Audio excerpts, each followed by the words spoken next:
Alright, gather around, my friends. It's time to get comfortable. Take that well-deserved bath, let the day's stress melt away, and settle into your bed with a warm blanket. Trust me, you'll want to be fully relaxed for what's coming next. In part 1, we watched Onyeka give his all to his master, Mr. Uche, for 7 long years, only to be cast aside, abandoned on the streets. But life had other plans when a chance encounter with Chief Abina, a stranger in need, changed everything for Onyeka. That simple act of kindness set him on a new path. Now, in part 2, Onyeka is no longer the boy with nothing, he's a man of wealth, honor, and a powerful purpose. He's married to Cheoma, he's made his family proud, and he's come back to his village, determined to reclaim what was stolen from them long ago. The kingship that was wrongfully taken from his great-grandfather, Ezedike, by Okafor and a group of treacherous elders. So, sit back, relax, and get ready to follow Onyeka on his incredible journey of power, redemption, and family legacy. Don't forget to subscribe, like, and hit that bell so you don't miss a second of this epic tale. Enjoy the show, this one's going to be unforgettable. The sun had barely risen when the distant hum of engines broke the quiet morning of Wumuakoro. From the hilltop, villagers watched as a convoy of shining black Range Rover's Jeep rolled gently along the red earth road, raising small clouds of dust behind them. The sight was strange foreign even for a community used to seeing bicycles and old motorcycles. Children ran barefoot after the cars, shouting and laughing. Who could it be? They asked. Maybe a government man, maybe a rich visitor. But the elders standing under the ancient Udala tree knew better. One of them, Papa Wukeke, squinted his eyes and said softly, "That boy Onyeka, the one who served Mr. Uche years ago, this must be him. The gods have remembered us." The convoy slowed as it entered the village square.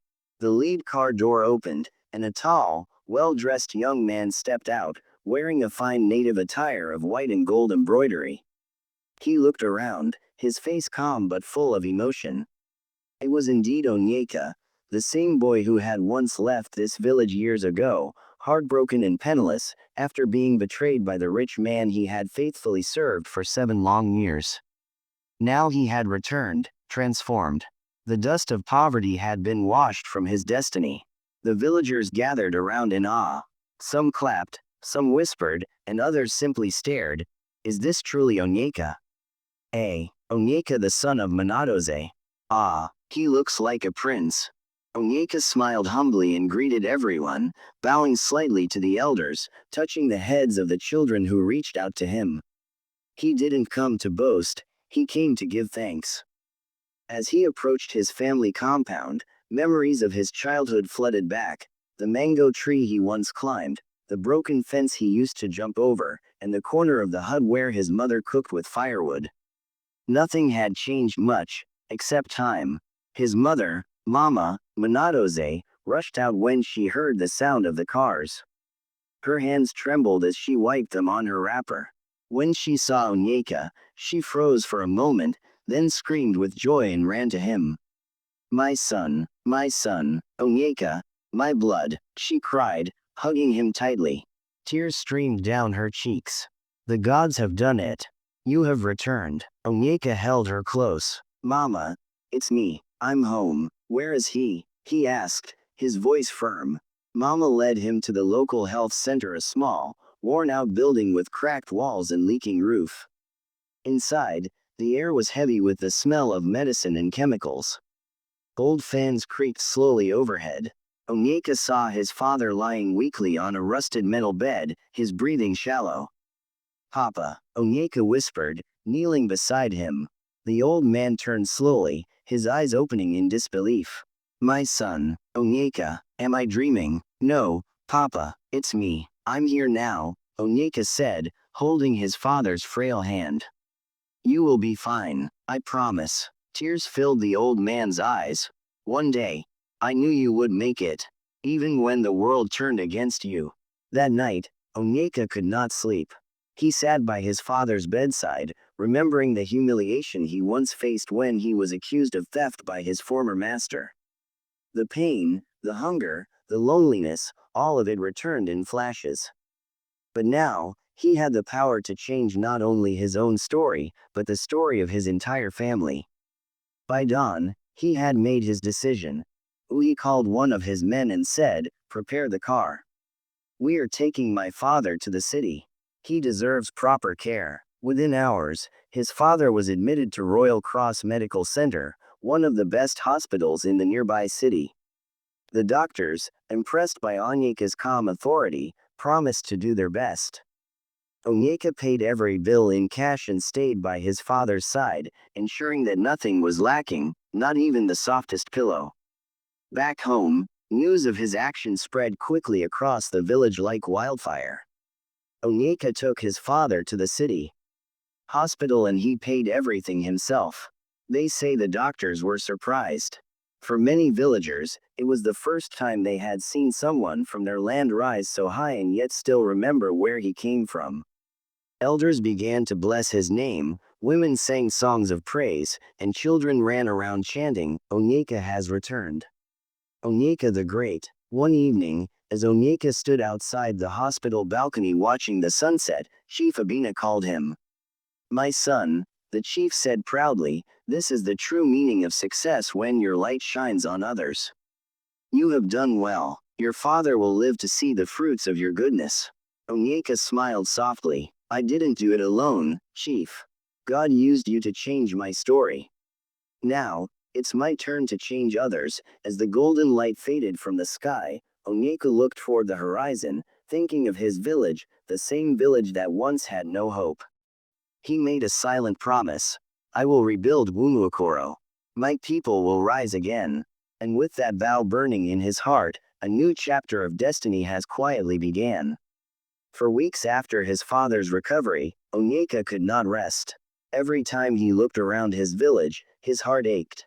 The same cracked roads that tore his sandals as a child were still there.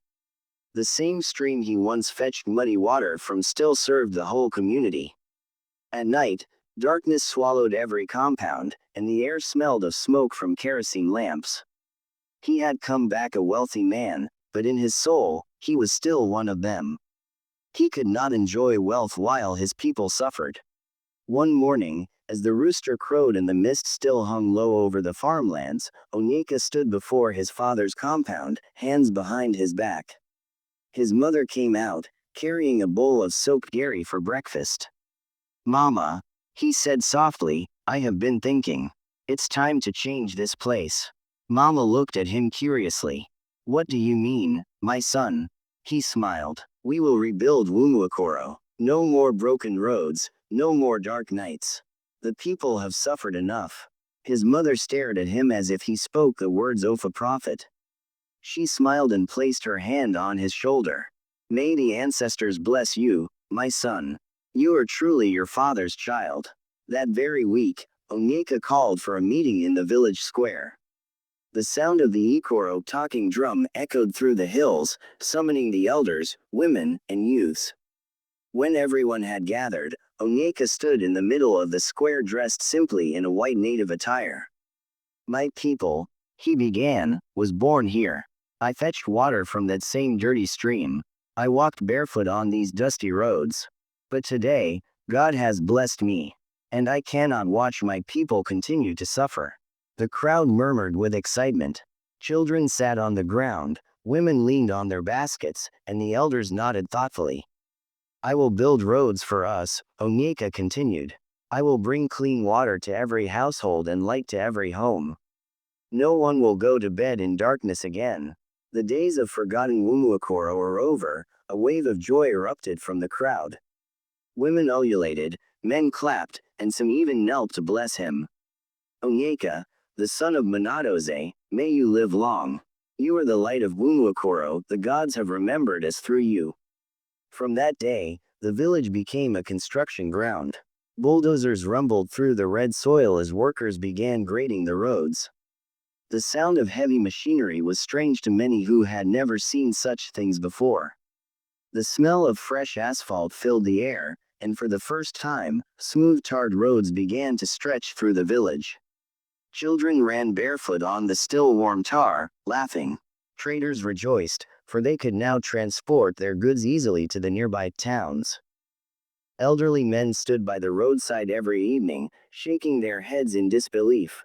Never thought I would live to see a tarred road in Wumuakoro, one said. Truly, Onyeka is sent by heaven, another replied. Next came water. Onyeka brought engineers from the city who drilled boreholes in every section of the whole village. The villagers gathered around curiously as machines hissed and rumbled, bringing forth clear, sparkling water from deep within the earth. When the first drops splashed into Onyeka's hand, he knelt and whispered a prayer of thanks. The women, who once trekked long distances to fetch water from the dirty stream, now sang songs of joy. They named the borehole Miri, Anye, Wame, the water of my own. Every morning, children came with buckets, and laughter filled the air. Onyeka didn't stop there. He worked with the electricity board to connect Wumuakoro to the national grid. Poles were erected, wires stretched across the roads, and by evening, for the first time in living memory, the entire village were lit up.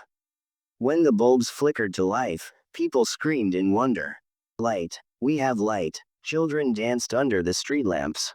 Old men wept silently. Women sang gospel songs in gratitude. The village that was once swallowed in darkness now shone like a small city. That night, Onyeka walked quietly through the glowing streets, watching his people rejoice.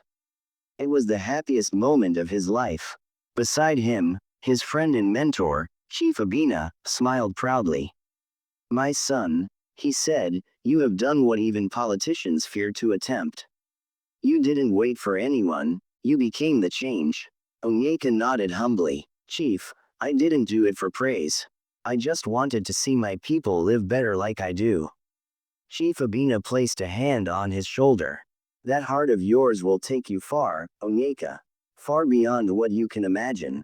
As weeks turned into months, Onyeka's generosity continued to flow. He built a health center so that the villagers would no longer travel miles for treatment.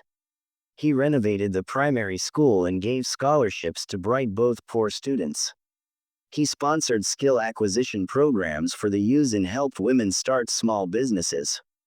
The village square that was once dusty and abandoned became a lively center for meetings, festivals, and trade. Even people from neighboring villages came to see the transformation. Wumuakoro has become a city, they said in amazement. The elders held a special gathering to honor him. The oldest man, Pa Okore, stood and said, he has brought back dignity to our land. The crowd clapped and cheered, calling him names of honor, the glorious one Ibubedike, the great one, the doer of good things, Mawara, son of all. But behind all the joy, a deeper current was moving, destiny itself.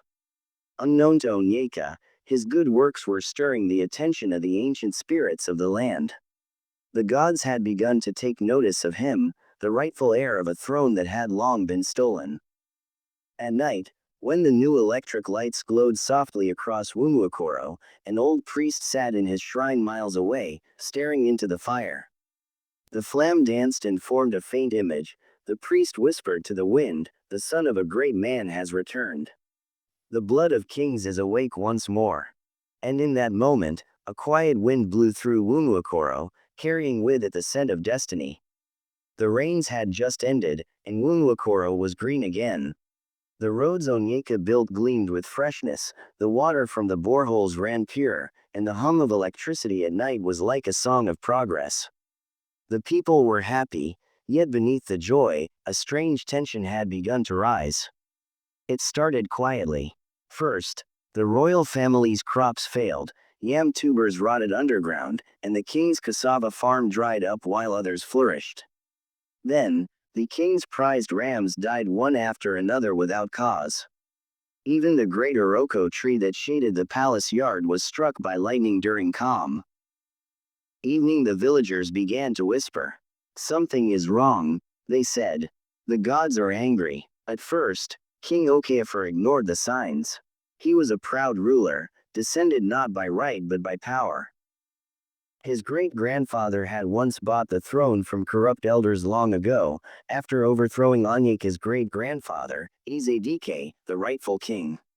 The true royal bloodline had been silent ever since. Now, the old wound had begun to bleed again.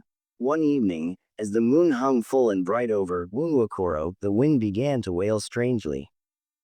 Dogs barked for no reason, and palm trees swayed though there was no storm. The king's chief priest, Moyosu, came running to the palace, trembling. "My king," he gasped, "I cannot sleep. The gods speak in anger. They say, a stranger has awakened the throne's shadow."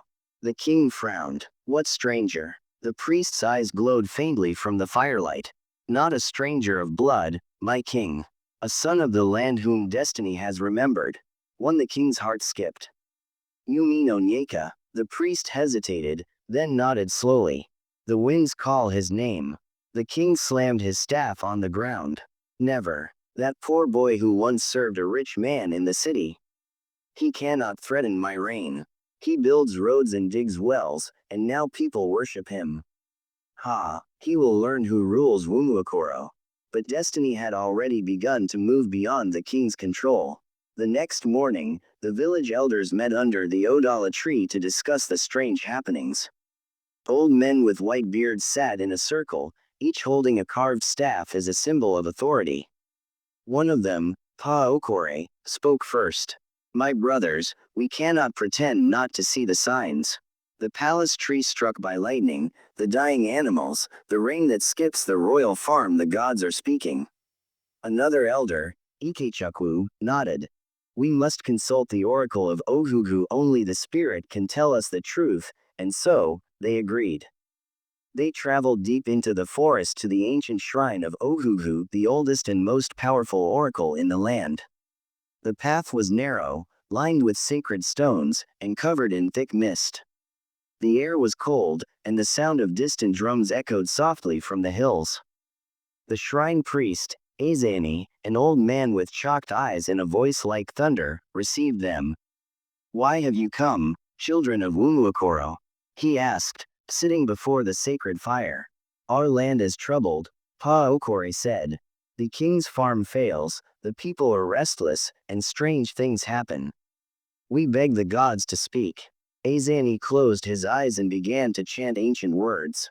The fire roared higher, and white smoke filled the air. The sound of flutes and unseen drums filled the shrine. Suddenly, Azani's voice changed, deep and powerful, no longer human. "The gods are not blind. The throne of Wumuakoro cries for its true blood. The line of Dike has awakened. The son of Minadoze, the one who lights the dark, is the chosen king." The elders fell to the ground in awe.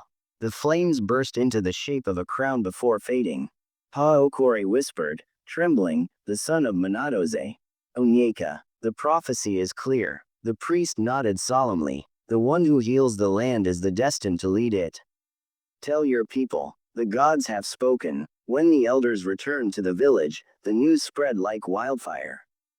The oracle had named Onyeka, the same Onyeka who rebuilt the land, who fed the hungry and healed the sick, as the rightful king. At first, Onyeka didn't believe it. He was sitting under the mango tree in his compound when the elders arrived, carrying palm fronds as a sign of sacred message. "My son," Pa Okore said with a trembling voice, "the gods have revealed your destiny. You are the true heir of Wumuakoro. The throne your great-grandfather lost has returned to your bloodline." Onyeka was silent for a long time. His mother gasped and covered her mouth. His father, though still recovering, stood proudly, his eyes glistening with tears. "My son," his father said softly, "our forefathers have waited for this day." But Onyeka bowed his head. "Fathers, I never sought the throne. I only wanted to help my people." Pa Okore smiled gently. "That is why the gods chose you, Onyeka. Only a man who does not crave power deserves it." Word spread fast. Within days, the entire village was alive with celebration. Women sang, "The true blood has returned. The lost king walks among us." Children danced in the streets, and men lit fires of joy at the village square. Everywhere, There was laughter except in the palace. When King Okafor heard the news, his anger burned like fire. He shattered his wine calabash and shouted, "Over my dead body! I will not bow to a common man." His wife, the queen, tried to calm him, but his heart was full of fear and pride. The evil that brought his family to power had begun to crumble. The throne, which had once been a symbol of glory, now felt like a cage of doom. He summoned his warriors and advisors. "No one must mention Onyeka's name in my presence again," he ordered. "If anyone dares to support him, they will pay with their blood." But his words carried no weight anymore. The people had chosen their true son. The power of the gods was no longer on his side. That night, thunder rolled across the sky though there was no rain. A voice seemed to echo in the wind. "The light has returned to its place. No man can stop destiny." Meanwhile, Onyeka began to dream strange dreams. He saw an ancient crown made of bronze and coral beads floating in a pool of light. He saw his great-grandfather, Ezedike, standing beside him, smiling. "Rise, my son," the spirit said. "The time has come to restore the honor of our name." When Onyeka woke, he found a faint, glowing mark on his right palm, shaped like a crown. His mother screamed in awe when she saw it. His father knelt and began to pray. Even Onyeka himself trembled, realizing that no human could fight what the heavens had decided. From that day, his name changed. The people began to call him Onyeka Dike, Onyeka the Strong, Onyeka the Heir, Onyeka the Restorer. And somewhere in the dark palace, the jealous king sat alone, staring into the night, knowing that his days on the throne were numbered. The wind of change had blown through Wumuakoro, but not everyone welcomed its freshness. For the villagers, Onyeka's name was now a song of hope. For the palace, it was the sound of fear. The revelation from the oracle had struck the royal family like thunder. The truth could no longer be buried. Onyeka, son of Manadoze, descendant of Ezedike, was the rightful king. The people rejoiced, the gods rejoiced, but King Okafor burned with fury. In the palace, chaos reigned. The king's servants whispered behind closed doors, afraid to look him in the eyes. His once glorious court had become a place of darkness and confusion. The king sat on his golden stool, his jaw tight with rage. Before him knelt his chiefs and advisors, men who had eaten from his wealth and served his deceit. "You heard what those foolish elders said," the king thundered. "They claim the gods want Onyeka to sit on my throne. Nonsense. Has the world gone mad?" One of his advisors, Chief Udochukwu, bowed low. "My king, the people believe he is the chosen one. His good works have made them love him." The king slammed his staff on the marble floor. Then we their love into fear. Must turn the queen, Lolo Adane, spoke softly beside him. "My husband, the gods are not men. Be careful before you fight what you do not understand." But the king sneered. "You speak like a coward. I did not build this throne with prayers, I built it with power.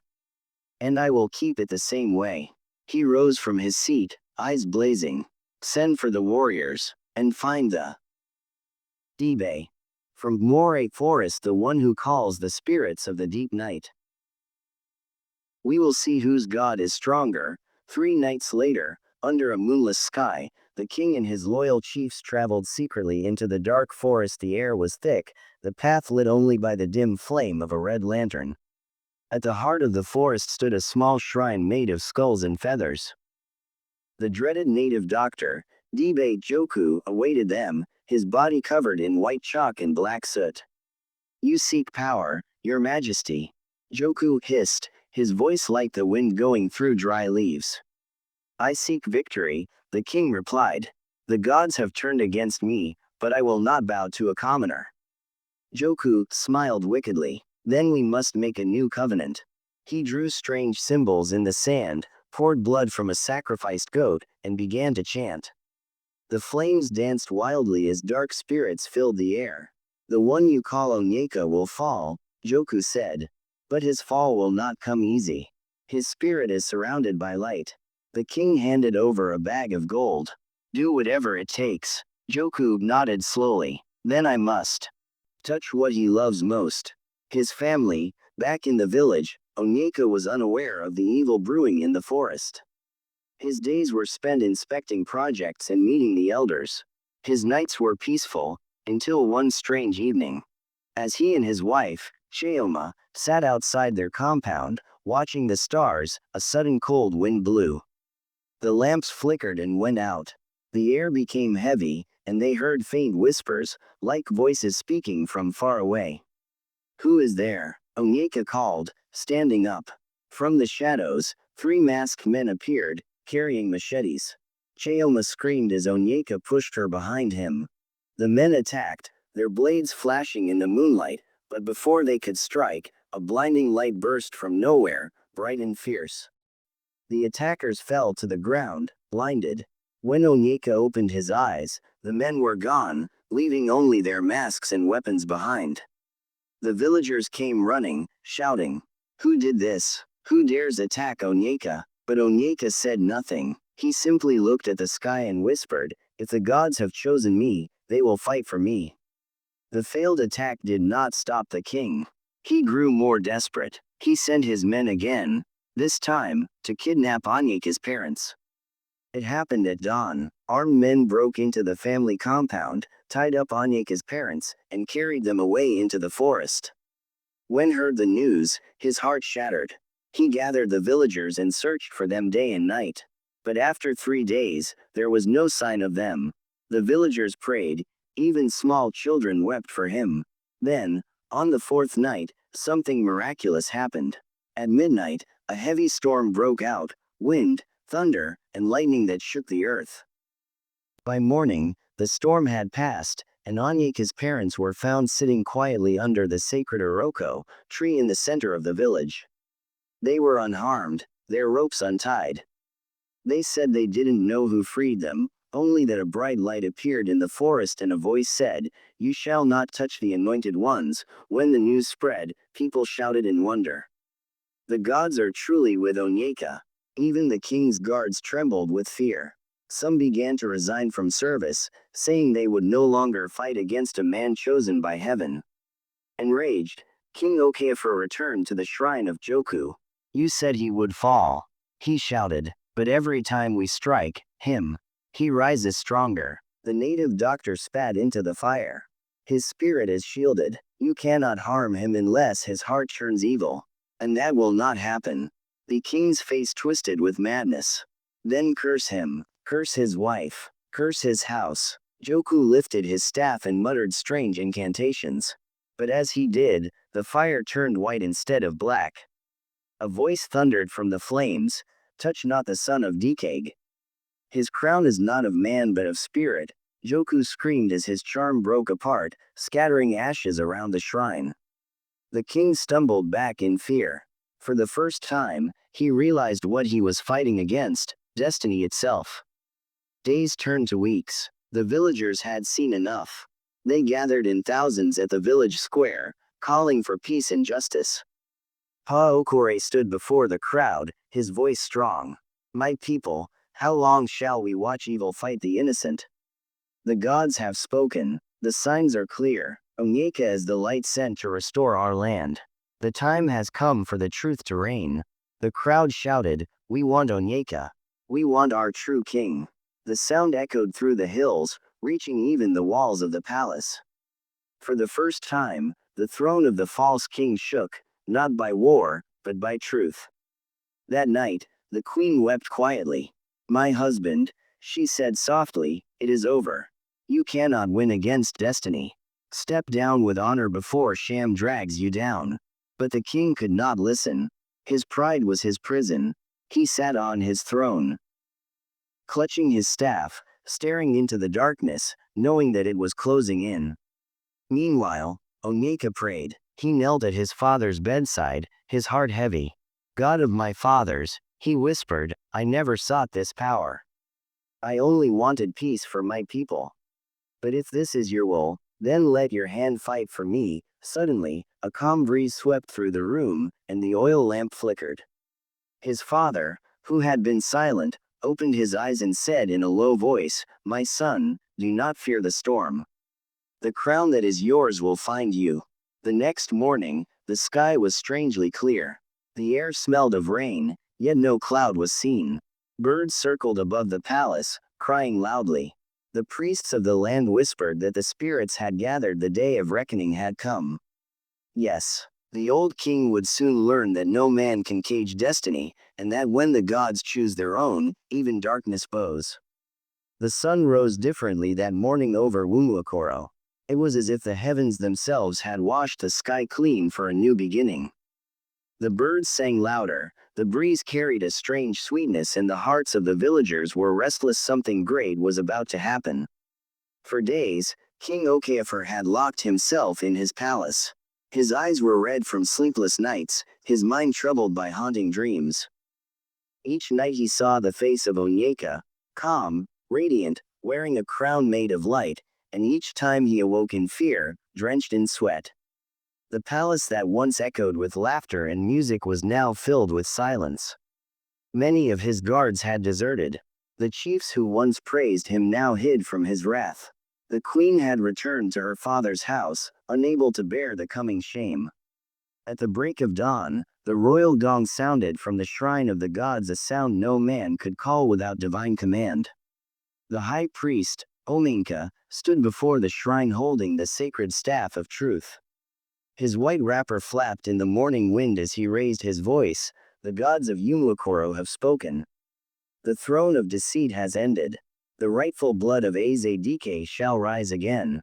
A great crowd gathered as Ominka pointed toward the hill where Onyeka lived.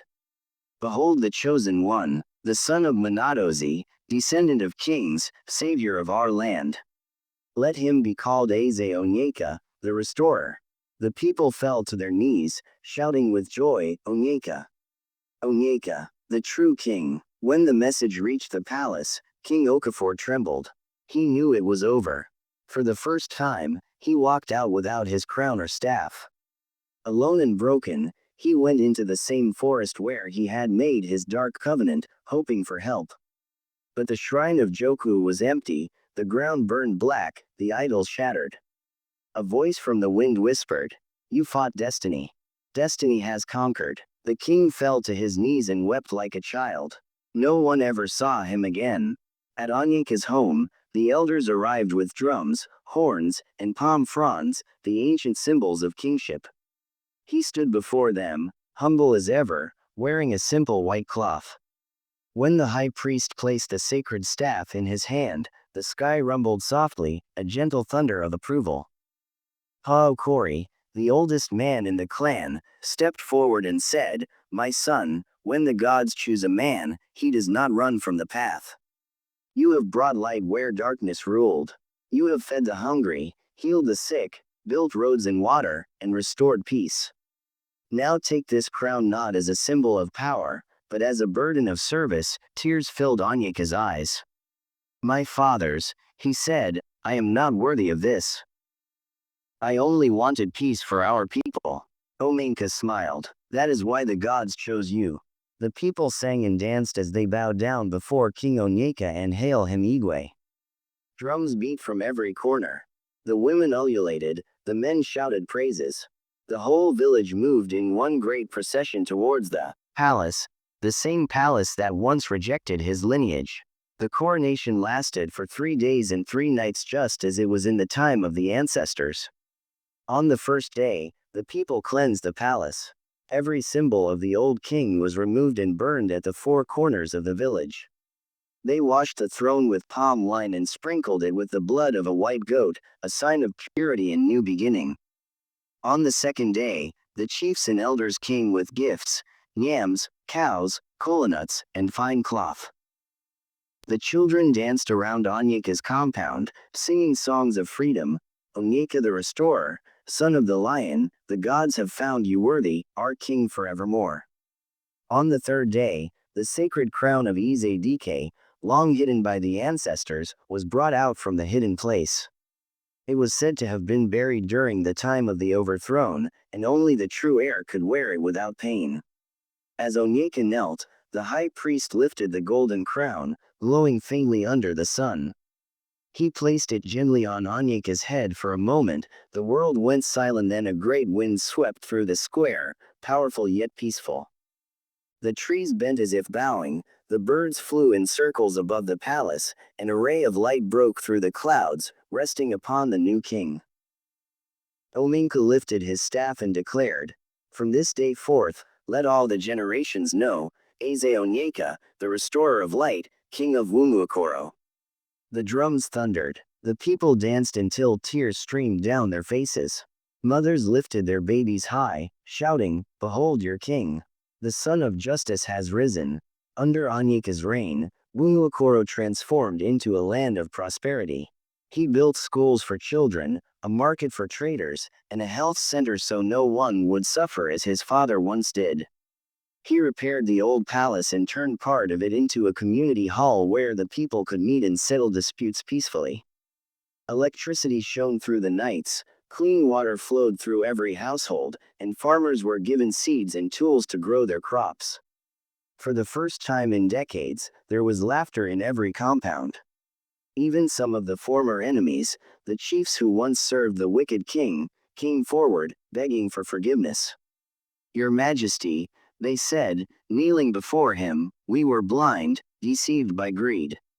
Forgive us." Onyeka looked at them with kind eyes. "If the gods forgave me my mistakes, who aim me not to forgive you? Rise, let us build together." From that day, he made it a law that no man should ever use power to oppress the poor. Justice became the foundation of his throne. One evening, during the festival of New Yam, as the villagers danced under the moon, the high priest approached the king. "Your Majesty," he said, "the ancestors are pleased. Tonight, they will visit the land." As the drums played softly, Onyeka sat on his throne, surrounded by his people. Suddenly, the air shimmered. A gentle mist rose from the ground, and within it appeared three glowing figures. One of them looked exactly like his great-grandfather, Azedike. The spirit smiled at Onyeka and said, "My son, what was stolen has been restored. You have broken the curse that bound our bloodline. Rule with mercy, and your name shall live forever." The mist faded, leaving behind a golden feather that fell into Onyeka's palm. He kept it as a sacred symbol, a reminder that destiny, though delayed, can never be denied. Years passed, and the story of Onyeka spread far beyond Wumuokoro. Other villages came to learn from his wisdom.